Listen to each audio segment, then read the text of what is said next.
Welcome back to Week 11, Part 2 of the NFL football segment. I'm here with K-Stang. Let's get back to these games, man. The Rams played the Patriots, and I personally would expect the Rams to win this game. They're still sitting 5-5 within their conference, within their record.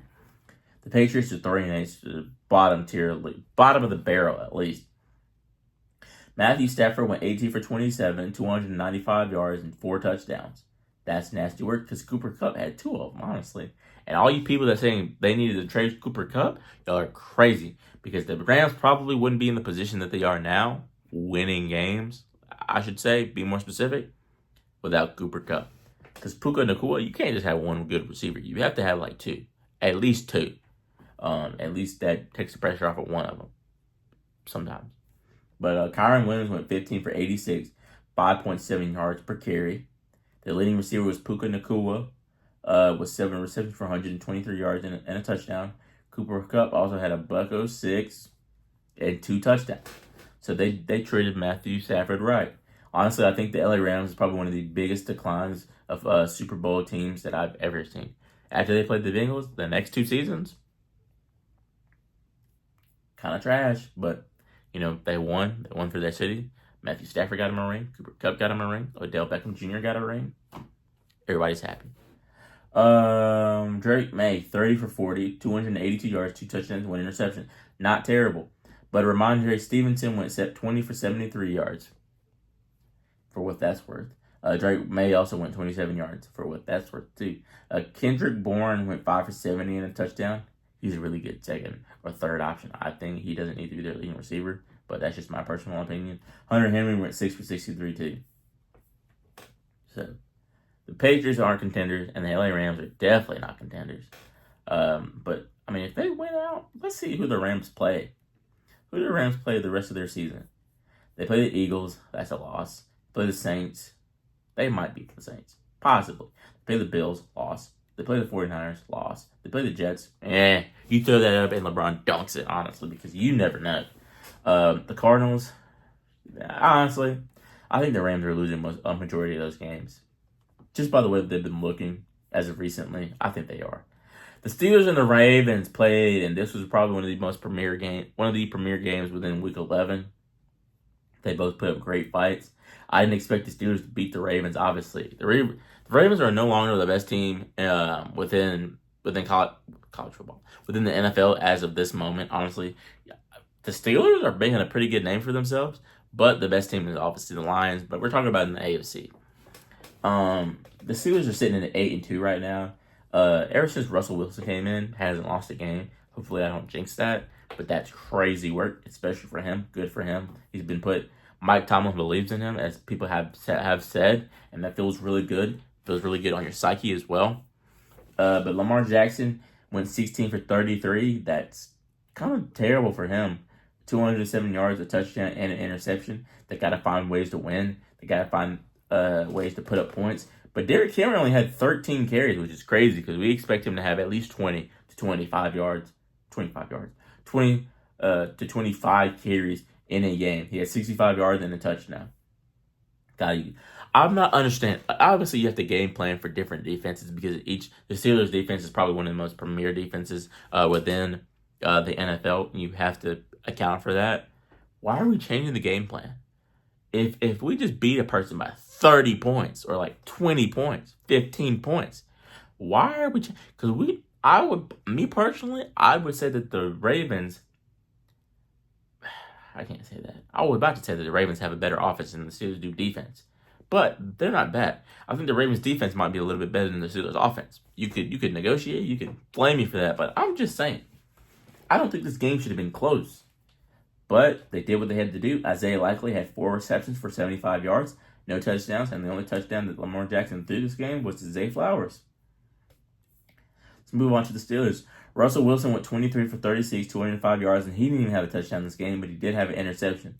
Najee Harris went 18 for 63, and honestly, sometimes Najee Harris does put up numbers that he can from Alabama. He's a really good running back, but he don't be putting up extravagant numbers like Saquon Barkley, Jahmyr Gibbs, David Montgomery, DeAndre Swift. That's just my personal opinion. And we expect the Steelers to be a run-heavy team. But you get 18 carries for only 63 yards. Now, I know the NFL is hard, but you got all these other people like getting 100 yards. So why can't he do it? Yeah, that could be based off of multiple things: schemes, offensive line, handoffs, things of that nature. George Pickens went 8 for 89. Darnell Washington went 2 for 42. So it's not like they had an extravagant game. They beat them. They just beat them. They just went out there, said, "Hey, we're putting it all out on the line," hit them in the head, and try to come out winning. That's what they did. They won this game. Moving on to the next game. Plenty of other games to talk about. The Seahawks and the 49ers. The Seahawks. This has been a subset of a rivalry. Every time I hear Seahawks and 49ers, I'm like, okay. They're like, this is a division matchup, man. I'm still learning football. Not learning, but who's in what division. I'm pretty sure they're in the same division. Who is in the Seahawks division? Probably the Rams and standings.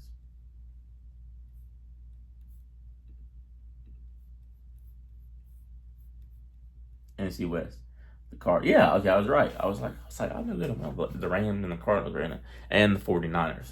So, yeah, and actually the Seahawks are sitting right above them, probably because of this win. The Seahawks beat them 20-17. Geno Smith went 25 for 32, 221 yards, and no touchdowns and an interception. Kenneth Walker really didn't give them too much offensively, but a touchdown, and he had 54 yards on the day.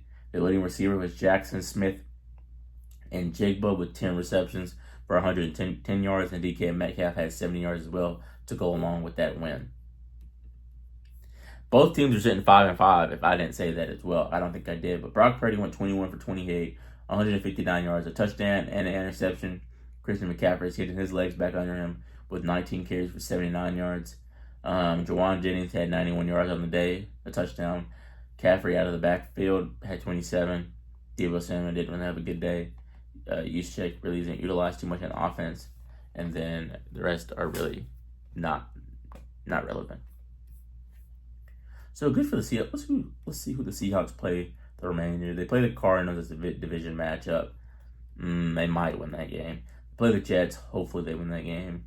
They play the Cardinals again, so in a 3-week span. And they play the Packers. They play the Vikings. They play the Seahawks. And they got a tough road ahead of them. Other than the Bears and maybe the Jets, they got a tough road ahead of them because the Cardinals are actually doing pretty good this year. The Falcons played the Broncos, and Bo Nix played out of his mind. Kirk Cousins went 18 for 27, 173 yards, no touchdowns, and an interception. Bijan Robinson went 12 for 35. And then Drake London, 3 for 61. Ray McLeod, 6 for 46. I like how Ray McLeod incorporated himself into this offense. He's actually providing what's the word that I'm looking for? He's providing something to the Falcons rather than just special teams, and then they can just throw them off because those are easily replaceable. But people will tolerate you until they can replace you. And I've heard that, and I believe it. I stand by that. Bo Nix went 28 for 33. And 307 yards and 4 touchdowns. He played out of his mind. Beating the Falcons like that, the Falcons are sitting 6-5. So that great start that they had is in trouble. Unless they play the Panthers like twice. They play the Chargers, loss. The Vikings, loss. Raiders, that's a win. New York Giants, that's a win. The Commanders, loss. Their season might be in jeopardy. I'm not going to lie, because I kind of see them losing the next 3 or 4 games within the remainder of their schedule. But yeah, Bo Nix went crazy. 307 yards, 4 touchdowns, nasty work. He's emerging as one of the offensive rookie of the year. Javonte Williams went 9 for 59, a touchdown. Cortland Sutton went 7 for 78. So man, him and Sean Payton is doing something on that Broncos team. And I like the Broncos. I think they're really good. I didn't like how they beat the Panthers a while back. I think that was 2015. But good for them. The Chiefs played the Bengals and the Bengals. The Chiefs played the Bills and they handed them their first loss of the season. I think that Patrick Mahomes played terribly because he's thrown interceptions almost every game that he's played up to date. The Chiefs' offense is still struggling. DeAndre Hopkins definitely provides something to them, but I think they've had too many 3-and-outs. I can say that. They've had way too many 3-and-outs. They're not converting, which is crazy as it sounds. But Patrick Mahomes, when he's in a game with pressure, he wins. And I'm talking about playoffs, not regular season. But the Chiefs, the Bills played. The Chiefs are 9-1. Bills are 9-2. Chiefs are still sitting at the top of their division, 1,000%. Patrick Mahomes went 23 for 33, 196 yards, 3 touchdowns, and 2 interceptions. That's trash. Kareem Hunt only had 60 yards. Come on, I need y'all to give him more yards. I mean, more carries at least. Because some games, obviously the Bills have one of the more premier defenses, such as the Steelers. But you gotta feed him the ball a little bit more because the past couple of games he's been really, really good for Kansas City. Xavier Worthy had a good couple of catches with 4 receptions for 61 yards and a touchdown. Then their next receiver was DeAndre Hopkins with 29 yards. I mean, Travis Kelce only had 2 receptions for 8 yards. Come on. I need another Super Bowl out of y'all. Another one. I need y'all to three-peat. Josh Allen went crazy in this game with 27 completions on 40 attempts, 262 yards, a touchdown, and an interception. He did this in the end zone. He didn't actually, but he was basically Superman. He won that game. And then Kansas City's defense that game looked trash as well. Not saying that they are trash, but they looked like they weren't up to speed with what was happening. He went 12 for 55 and a touchdown, Josh Allen, and their leading running back only had 9 carries. So honestly, everybody and their mama knew that Josh Allen was throwing the football. 1,000%. And whenever they needed a first down, they were getting it. Curtis Samuel went 5 for 58 and a touchdown as well. So props to the Bills. They beat the Chiefs 30-21. And that's a gut check for the Chiefs. The last couple of games that I'm going to talk about is the Bengals and the Chargers. The Chargers came in. The Chargers had a great lead. I would like to say that. The Chargers had a great lead. But they blew it. Bengals came back, and I was scared for my life. Not that I don't like the Bengals, because I do like the Bengals. But they seem to always like give problems to Kansas City. I'm not like a diehard Kansas City fan, but I like Patrick Mahomes and Travis Kelce and those boys over there, so I like when they win. But I'm just saying. The Chargers beat them 34-27. The Chargers are sitting 7-3, and the Bengals are sitting 4-7. I don't see the Bengals because that's 11-6. They have 6 more games, so they really have to win out. And I don't see that happening. Let's see who the Bengals. They play the Steelers, the Cowboys. That's a win. They play the Titans. Actually, they have a chance. If they can get past the Steelers twice and the Broncos, they have a chance. Because they're beating the Cowboys, they're beating the Titans, and they're beating the Browns. So that's 3 wins. So the next, you got to play the Steelers twice, you got to play the Broncos. If they can win out, I think they're in pretty much good shape. Let's go over some stats. Joe Burrow had 356 yards. Once again, close to 400, 3 touchdowns. Excuse me. And still lost. It's crazy. Joe Burrow, like I said, they're one of the worst teams in the nation with college football. Chase Brown went 22 of 86 and no touchdowns. So yeah, he had a pretty good game. T. Higgins was unbelievable with 9 receptions for $148 and a touchdown. Jamar Chase had 75 yards and 2 touchdowns as well. He's proving why he needs to be paid in the offseason. And honestly, if they don't start winning games, he might, with his demeanor, he might not even stay when his contract is up. But Justin Herbert is probably one of the most underrated quarterbacks within the nation. He went 17 for 36, 297 yards and 2 touchdowns. And him and Jim Harbaugh, love them. Justin Herbert had 65 scramble yards, and J.K. Dobbins had 56 yards with 2 touchdowns. Then Ladd McConkey, I think he got injured in this game too. He had a buck 23 with no touchdowns, 6 receptions. Then Will Dissly was the next leading receiver with 80 yards and 1 touchdown.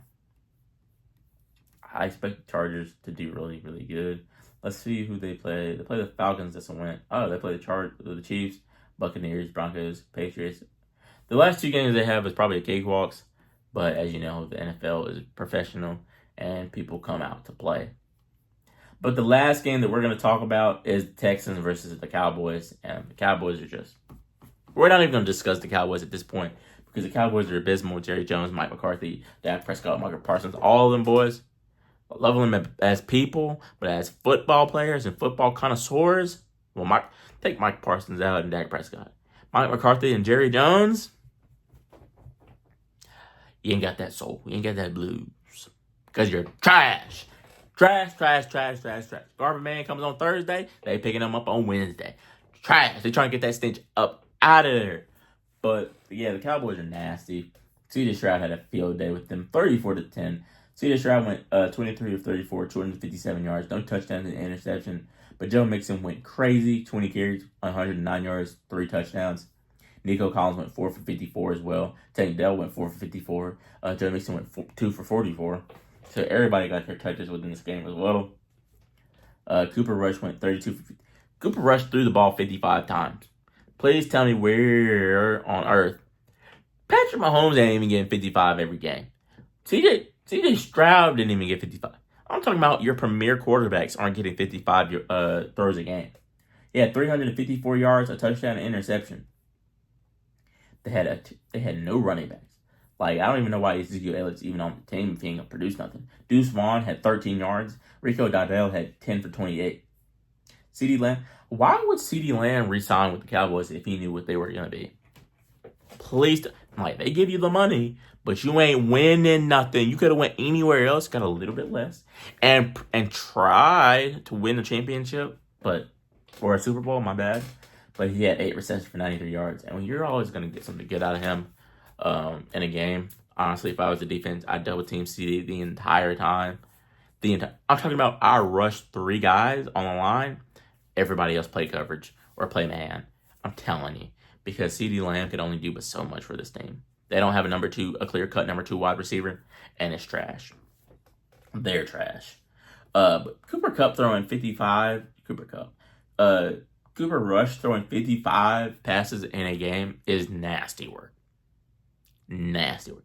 And if you're a Cowboys fan, as people that I know of, I'm sorry for your loss because right now you're in a funeral and you're tanking.